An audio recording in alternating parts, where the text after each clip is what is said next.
Mike Gibson, Cindy Grines coming to you live from SCAI 2016. Cindy, what can we do to get more women in interventional cardiology? Why aren't there more than 5% of our workforce as women in interventional cardiology? Well, Mike, that's a good question, and I think it goes way back to when we're in medical school. When you're a medical student, you are never exposed to interventional cardiology at all. Right. And it's just this dark room that people go into and have a bandage on and come out. You know? Exactly. Yeah. And so as a medical student, what you see are the big subspecialties, of which one of them is surgery. And it appears that there are a lot of women who are choosing the invasive approach and going into surgery. Sure. And yet we're not seeing them in interventional cardiology. So 30% of surgeons are now women. Correct. But only 5% of interventional cardiologists are women. Right, exactly. So if they don't go into surgery, they've kind of declared that I'm kind of a non-invasive person, in a way, right? In a way. Then it's hard to then reverse course and become an interventional person? You could think that, but then look at men. So if you look at the men who go into cardiology. Yeah, so why are so many men in interventional cardiology? Right, so at that point, I think we have cardiology fellows, and many of the men choose to get additional training in interventional, and yet the women are still not doing that. And this is where I think we need to target them. If you look at the reasons why women didn't go into interventional, there was a big survey. I was not aware of this. Yeah, tell us about it was this. conducted mostly over in, it was conducted in Europe. And what they did is they interviewed women and they interviewed men as to why we have these issues. The women said the reason they didn't go into interventional is the number one reason is they did not have the opportunity. So I don't know what that means, whether they didn't have mentors, whether they didn't have fellowship programs to apply to, whether they applied and got rejected, I'm not really sure. The number one reason why men thought they didn't go into it is because they wanted better work hours, they were afraid of radiation, they wanted to be a parent. Sure, but that's not what was supported in the survey. No, women had a totally different attitude. They wanted to go into it, but they did not have the opportunity. Didn't feel like they had the opportunity. So role models, we need more women like you as role models, and we need more women like you in leadership positions. How are we doing there? Well, I think with regard to role models, there's only 5% of us who are in the field, but fortunately the majority of women interventionalists are in academic positions. So I think that we'll have exposure to more women, and hopefully we can start getting more women into the program. With regard to leadership positions, I think SCAI has done a spectacular job. We're really trying to, Roxana Moran is the chairperson of the scientific session. Bonnie was a previous president of SCAI, so I think SCAI's doing a great job.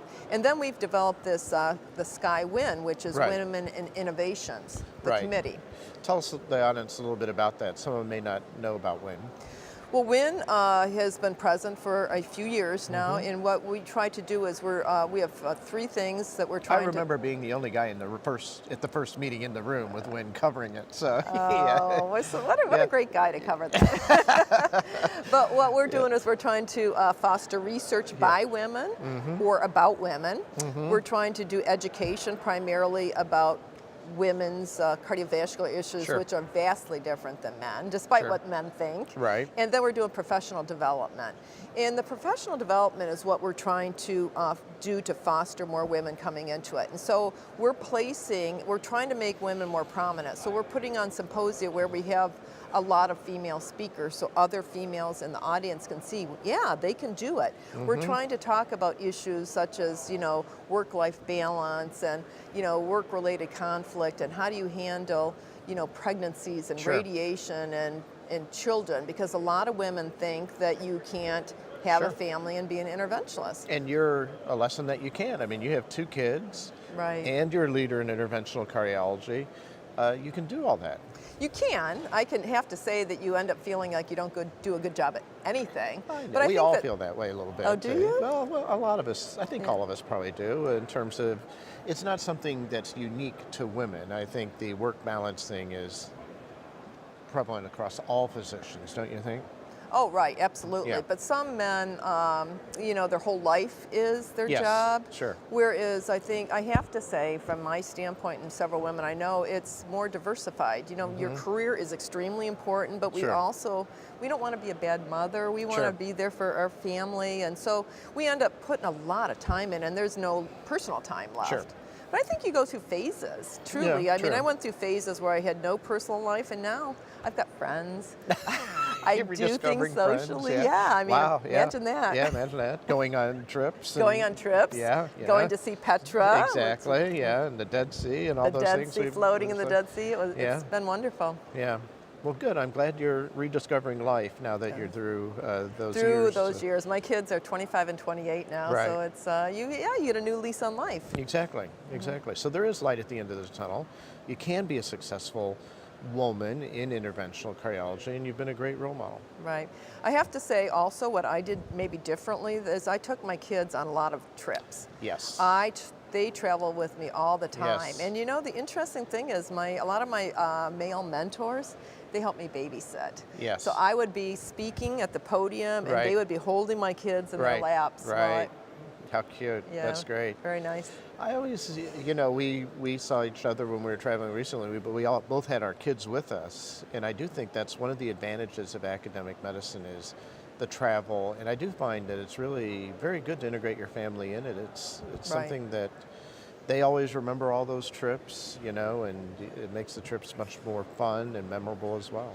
Right, and so it's take your kids to work day. That happens once Yeah. a year Right. in an average employee's life. Yes. And what do? We do that not infrequently, Right, right? And sure. so the children get to meet some of your work colleagues. They get to see what you do.